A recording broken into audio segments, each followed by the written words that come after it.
The church was full, the flowers were beautiful, the music was playing, and Erica was standing at the altar, alone, trying very hard not to cry in front of 300 people. She had been standing there for over an hour. Her hands were shaking. Her bouquet of white roses was slowly getting crushed between her fingers. Her beautiful ivory gown, the one she had saved up for 2 years to buy, felt heavy on her body now, like it was pressing her down into the floor. People were leaving. She could hear the sound of chairs scraping, shoes walking across the marble floor, whispers, hushed voices trying to be polite but failing. She could feel every single pair of eyes in that church on her back, and none of them had good news in them. Someone laughed. It wasn't a mean laugh. It was the kind of nervous laugh people let out when they don't know what else to do. But it hit Erica like a slap. Her maid of honor, Diane, leaned close and whispered in her ear, "Erica, baby, he's not coming." Erica didn't answer. Her mother was crying in the front row. Not quietly either. Her Aunt Rosie had her face buried in a tissue. Her younger sister kept looking at the door, then back at Erica, then at the door again, like she was personally willing David to walk through it. He didn't walk through it. Erica's phone had been buzzing in Diane's hand for the past 30 minutes. She had told Diane not to answer it. She didn't want to hear anything. She didn't want to know. Because the moment she heard it out loud, it would become real. And right now, she was still standing at the altar. Right now, there was still a chance. Then Diane touched her arm gently. "It's Derek, David's best man." Erica turned slowly and took the phone. The call lasted less than a minute. Derek's voice was shaking. He said he was sorry. He said he had only just found out himself. He said David had been gone for 2 days. His apartment was empty. His phone went straight to voicemail. He left no letter, no message, no explanation. He had simply vanished. Erica handed the phone back to Diane. She stood very still for a moment. She looked at the empty aisle, the white flower petals on the ground, the candles still burning on every windowsill. She had picked those candles herself. She had spent 3 weekends planning every single detail of this day because she wanted it to be perfect. Because she believed perfect things happened to people who worked hard enough for them. She had been wrong. The tears came without her permission. Not loud, not dramatic, just slow and quiet and unstoppable, running down her cheeks while 300 people watched and didn't know where to look. Someone near the back of the church said, not quietly enough, "Poor thing. Someone should take her home." A woman 2 rows from the front was holding up her phone, recording. Erica could see the small red light from where she was standing. This was going to be on the internet by tonight. She heard a chair scrape loudly.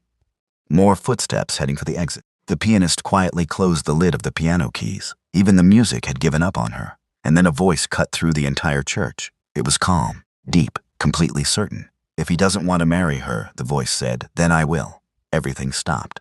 Every person who had been quietly trying to leave froze in place. The whispering died. The woman with the phone slowly lowered it. Even Erica's mother stopped crying. The entire church went so quiet that Erica could hear her own heartbeat. She turned around. At the back of the church, standing completely still, was a man she had not expected to ever see again. He was tall, very broad shoulders, a sharp jawline, dark intense eyes, and the kind of face that made people stare without meaning to. He was wearing a black suit that fit him perfectly, and he was looking directly at Erica with an expression that was impossible to read. Not smiling, not performing, just completely, absolutely serious. Her stomach dropped. She knew that face. 6 months ago, New York City, a 5-star hotel lobby. She had been rushing to set up a corporate event. Arms full of folders, coffee in one hand, talking on her phone. She had turned a corner too fast and walked straight into a man coming from the other direction. The coffee had gone everywhere, all over his documents, all over his expensive jacket, all over her. She had dropped to her knees right there in that fancy hotel lobby and started picking up papers off the floor, talking fast, apologizing, trying to sort the wet pages from the dry ones while her face burned with embarrassment. Most men in suits like that would have been furious. This one had crouched down beside her and helped her pick up the papers without saying a single angry word. When she finally looked up at him, he was watching her with something like quiet respect. "You didn't have to do that," she said. "Neither did you," he replied. They had spoken for maybe 3 minutes total. He had tried to give her money for the dry cleaning damage to her clothes. She had refused. He looked at her like that surprised him, like people didn't say no to him very often. Then someone called him from down the hall and he had walked away, and Erica had told herself to forget about it because men like that didn't belong in her world. She had not forgotten. And now he was standing in her church. He walked toward her slowly, and every single person in that building watched him come. He stopped a few feet away. Up close, he was even more striking. But it wasn't his looks that held her, it was the way he looked at her. Like he had already made up his mind about something and wasn't interested in being talked out of it. "I'm serious," he said quietly, only for her. Erica's jaw tightened. Her face was still wet from crying. She was standing in a wedding gown that now felt like a costume for a tragedy. And this man was standing in front of her making an offer that made no sense. "I don't know you," she said. "You know me a little," he said. "6 months ago. The Meridian Hotel in New York. You spilled coffee on my meeting documents and spent 3 minutes apologizing more honestly than most people manage in a lifetime." She stared at him. "You remembered that?" "I remembered you," he said simply. Her mother made a sound behind her. Half gasp, half something else entirely. Erica shook her head. "That was 3 minutes. That doesn't mean anything." "It means you're someone worth remembering," he said. "And it means that when I walked into this church today and watched what was happening to you, I couldn't walk back out." "This is not your problem to fix," she said. "I'm not trying to fix it," he said. "I'm making you a business offer. There's a difference." She looked at him for a long moment. Around them, the church was utterly silent. 300 people were holding their breath. "What is your name?" she asked. "Kang Min Jae," he said. "Why would a man like you want to marry a stranger?" He didn't look away. "Because I need a wife, and you need a way out of this room with your head still high. I'm offering something that works for both of us." He paused. "I promise you it's not charity. I don't do charity." Erica looked at him for a very long time. She thought about David. She thought about 3 years of her life given to a man who had walked away without even leaving a note. She thought about the woman with the phone recording her tears. She thought about the headlines that were probably already being written. Then she said, "I'll hear what you have to say." It wasn't yes, but it wasn't no, and Kang Min Jae, for the first time since he walked into that church, allowed the smallest possible thing that wasn't quite a smile to cross his face. Her Aunt Rosie fainted in the third pew. Nobody paid attention. That evening, Min Jae sat across from Erica at a small table in the hotel suite his assistant had booked for her. He had a folder in his hand. 3 pages, clean and printed. No extra words, he explained it simply. He was in the middle of a massive business deal. His company was trying to buy a major tech firm in Seoul. The people fighting against the deal had been feeding stories to the media about him. That he was cold, unstable, had no real life outside of work, couldn't be trusted with something this large. A wife would change that story. A public marriage, especially one that had already attracted this much attention, would show stability. In return, he would give her full financial security, legal protection, and the resources to rebuild her event planning business, which he already knew had been struggling for the past 6 months. She looked up at that. "You had me researched." "After the hotel, yes," he said. "I needed to know who you were before I walked into that church today. And what did you find? That you're talented, hardworking, that your business lost 3 major vendor contracts 6 months ago under circumstances that didn't make sense." He paused. "I also found out why, but I'll tell you that part later." She noted that he said later, not never. He was telling her there was more. He was trusting her with the fact that there was more without dumping it all on her the same night her wedding had fallen apart. She respected that. 18 months, he said. We appear together publicly. At the end, we end it quietly. No drama, no scandal. Clean if I say no, she asked. Then you say no, he said. I'll find another way. You walk out of here with exactly what you had before. She looked at the contract. She looked at the window. She looked at her hands, still faintly trembling even now. She pulled the folder toward her and read every word carefully. Then she picked up the pen. She signed on a Tuesday. Her mother cried. Her sister said she was making the biggest mistake of her life. Her best friend called it either brilliant or insane and wasn't sure which. Erica told all 3 of them the same thing. Trust me. Then she packed 2 bags and moved into the high-rise penthouse Min Jae kept in Manhattan. The apartment was like nothing she had ever lived in. Floor-to-ceiling windows with a view of the whole city. A kitchen bigger than most restaurants. A closet that had already been stocked with clothes in exactly her size, in colors she would actually wear, in styles that fit her curvy hourglass body like they had been chosen by someone who had actually paid attention to who she was. Which, she was beginning to understand, was very much how Min Jae operated. He was not what she expected. He was away a lot, traveling between New York and Seoul for the deal. When he was in the city, he gave her space, which she appreciated. He didn't hover, didn't check on her constantly, didn't ask for things from her when there was no public reason to need them. But he noticed everything. She came home one evening with a headache she hadn't mentioned to anyone, and there was already a specific type of tea on the kitchen counter that she had once mentioned, in passing, to his assistant Ji Young. She asked Ji Young about it the next day. Ji Young said Min Jae had left the note about it himself. She tucked that away and told herself it didn't mean anything. His assistant walked her through the public schedule. Charity events, a business profile interview, a trip to Seoul to meet the family. Erica approached it all the way she approached every difficult event she had ever coordinated, with preparation, professionalism, and absolutely no emotional investment. At least that was the plan. The first public event was a museum gala 3 weeks after the wedding day. Erica wore a deep red gown that moved with her curves exactly the way she needed it to.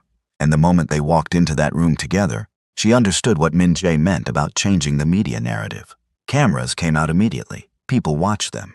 And Min Jae, who had a reputation for being ice-cold in every public setting, stood close to her all evening, with his hand at the small of her back and his full attention on her whenever she spoke. And every photographer in that room captured exactly what he intended them to capture. He was good at this. What she had not expected was that he was also quietly, unexpectedly funny. Not in public. Publicly, he was controlled, composed, very precise. But late in that first evening, when an aggressive entertainment journalist cornered them both and started asking questions about the wedding video, with barely concealed delight, Min Jae leaned close to Erica's ear and murmured, completely deadpan, "I have faced hostile boardroom negotiations for 20 years and somehow this is worse." She had to turn away to hide the laugh that jumped out of her. She thought about that moment later, alone in her room. She told herself it was just one funny comment. It didn't mean anything was changing, but something was changing. 3 weeks later, they flew to Seoul. Quick pause. If this story has you hooked, tap like and drop your thoughts below. Now back to the story. The Kang family home was a large estate on a hillside outside the city. Beautiful and controlled like everything in Min Jae's world. Stone walls, wide gardens, clean lines, no clutter. His mother, Han Soo-yeon, was elegant and careful. She smiled at Erica and said all the right things but kept her real judgment behind her eyes. Min Jae's younger brother, Ji-ho, was warmer and more curious. He spent the whole first dinner asking Erica detailed questions about her work and event planning, testing her gently, seeing what she actually knew. By the end of the meal, he was relaxed and laughing easily. Min Jae's grandfather barely spoke. But at the end of dinner, he looked directly at Erica across the long table for a long moment and said something in Korean. Min Jae translated calmly. "He says your eyes are honest. He says that is rare." Erica looked back at the old man. "Tell him his are too." Min Jae translated. His grandfather made a short sound that everyone at the table seemed to understand as approval. The evening ended warmly, but the next morning brought a problem nobody had warned her about. Her name was Yoona Seo. She arrived at the estate without being invited. She was beautiful in a way that was clearly practiced and deliberate, and she walked into the room like she owned every inch of it. She kissed Min Jae on the cheek in greeting like she still had the right to, and then she turned to look at Erica with a smile that had something sharp underneath it. "So you're the abandoned bride," Yoona said pleasantly. "I've seen the videos. You cried very beautifully." Erica looked at her without blinking. "And you must be the woman who had him and still lost him. I've heard that story has a very interesting ending too." The room went completely quiet. Min Jae looked at Erica. Something moved across his face, brief and bright. He covered it quickly. Yoona's smile didn't waver, but her eyes went cold. "We should talk, just the two of us." "I don't think we need to," Erica said simply. Yoona stayed for 3 hours. She told old stories about her and Min Jae, brought up shared memories, made small comments that were designed to make Erica feel like an outsider stepping into a story that had been going on long before her. Erica sat through all of it with calm, steady patience. She had managed difficult, manipulative personalities at events for nearly a decade. Yoona was not the first woman to try this particular tactic, and she would not be the last. That night, Min Jae appeared at the door of her room. He stood in the doorway, didn't come in, just looked at her. "I should have told you about her before we arrived," he said. "I handled it," Erica said. "I know." He paused. "That's not why I'm apologizing. I'm apologizing because you deserve to have the full picture before you walked into this house." He leaned against the doorframe. "Yoona and I were engaged 2 years ago. She ended it. She now has financial interests in the company that is competing against mine in this acquisition. Her being here today was not a coincidence. What does she want? She wants me distracted. She wants access to information about the deal timeline, and she wants to see whether you are real or whether I'm bluffing." He met her eyes steadily. "She won't get any of those things." Erica looked at him. "You came to tell me something else too." He was quiet for a moment. Most people, after the kind of day you had in that church, would have broken down completely by now. "You haven't. You're still here, still sharp. He paused. I just wanted you to know that I see that. He said goodnight and walked away.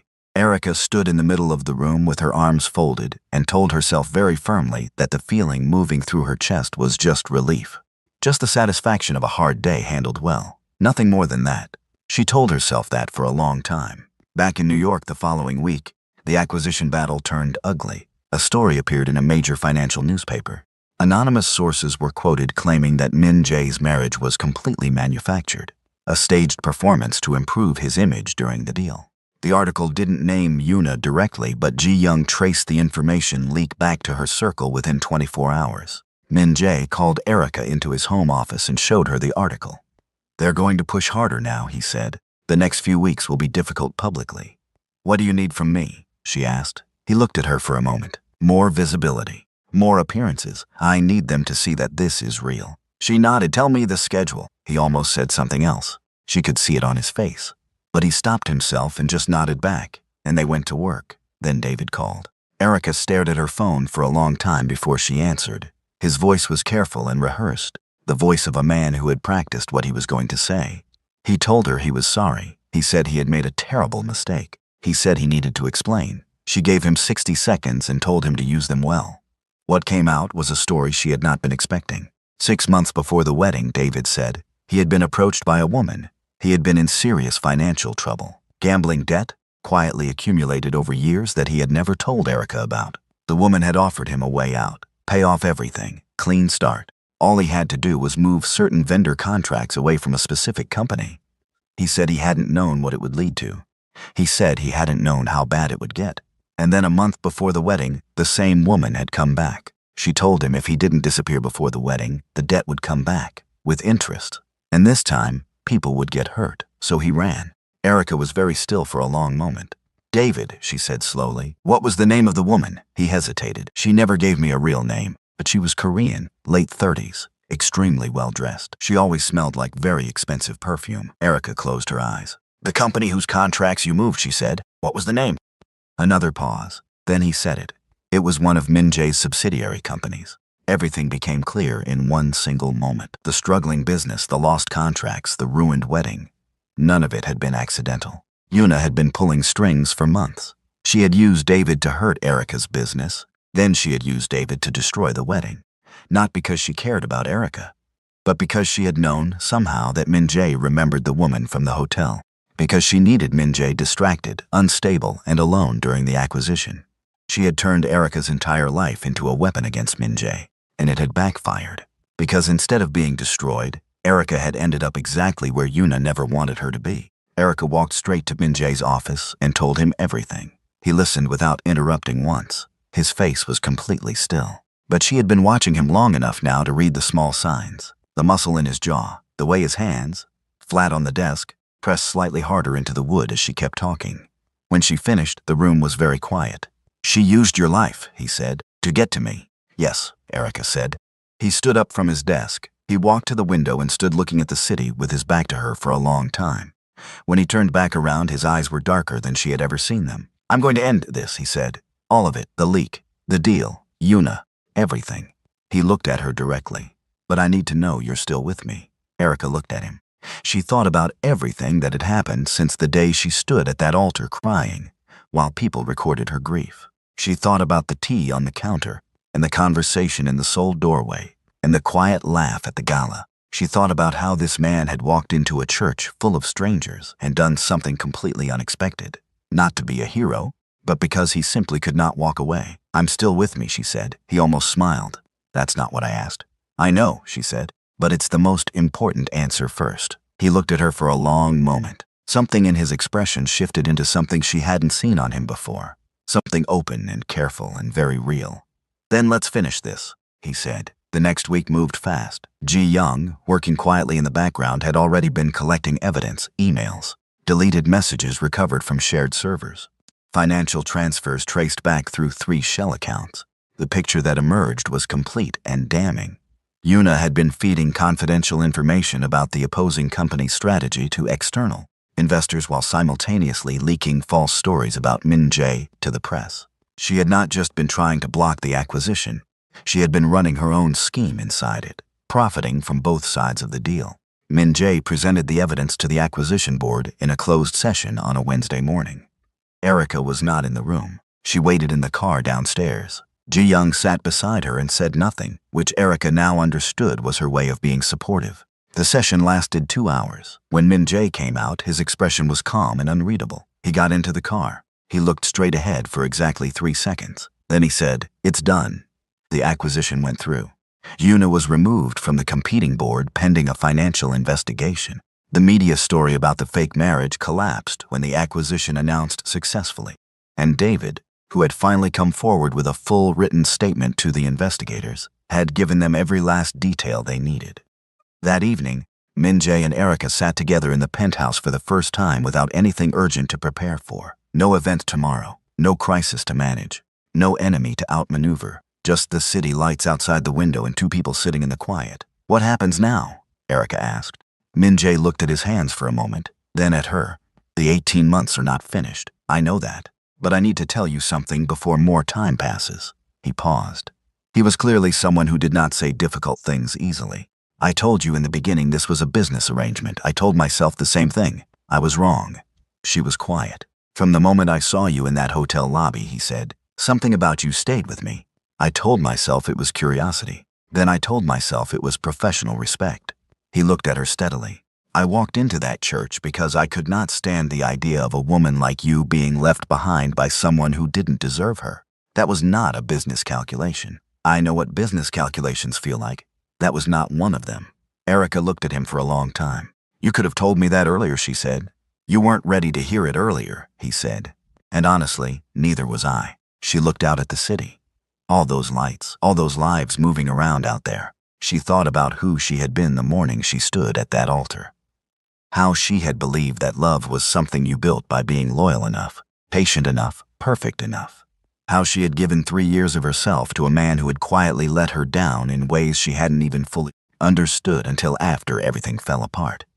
She thought about how the worst day of her life had put her in this room with this man. She turned back to him. "Min-jae," he looked at her.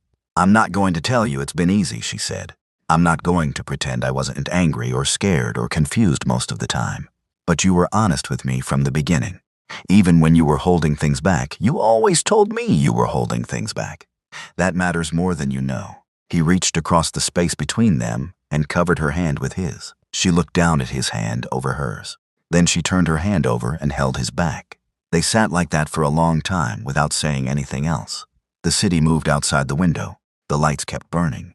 That was the real beginning. 6 months later, Min-jae proposed on a quiet evening in Seoul, in the garden of his family's estate. No audience, no cameras, no performance.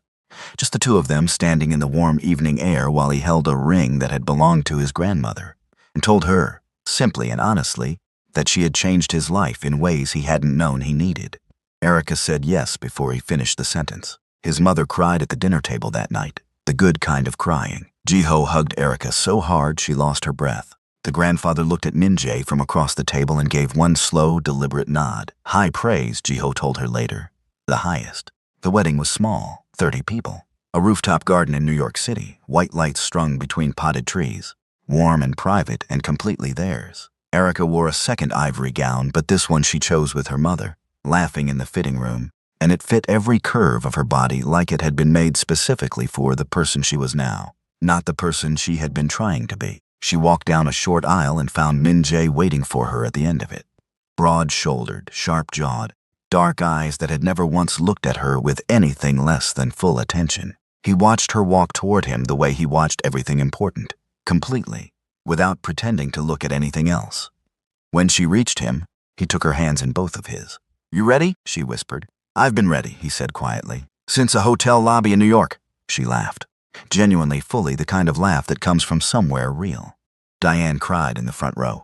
Ji-young, standing very straight near the back, pressed her lips together in a way that was clearly fighting a smile. They said their vows. They meant every word. 5 months after the wedding, Erica was sitting at the kitchen counter, going through new vendor proposals for her event company, which had grown back stronger than it had ever been before. When Min-jae came in from an early morning call and stopped in the doorway, she looked up at him. "Something happened?" she asked. He crossed the room, sat beside her, and placed his hand gently over hers on the counter. He didn't say anything right away. Just looked at her with that expression she had learned to read by now, the one he wore when something had moved him, but he was still figuring out how to say it. Ji Young called me, he said finally. About the deal? No. He paused. About the test results you asked her to keep quiet. Erica went still. He looked at her, and his eyes were full of something so warm and so complete that she felt it move through her like sunlight. We're having a baby, Erica. She didn't say anything for a moment.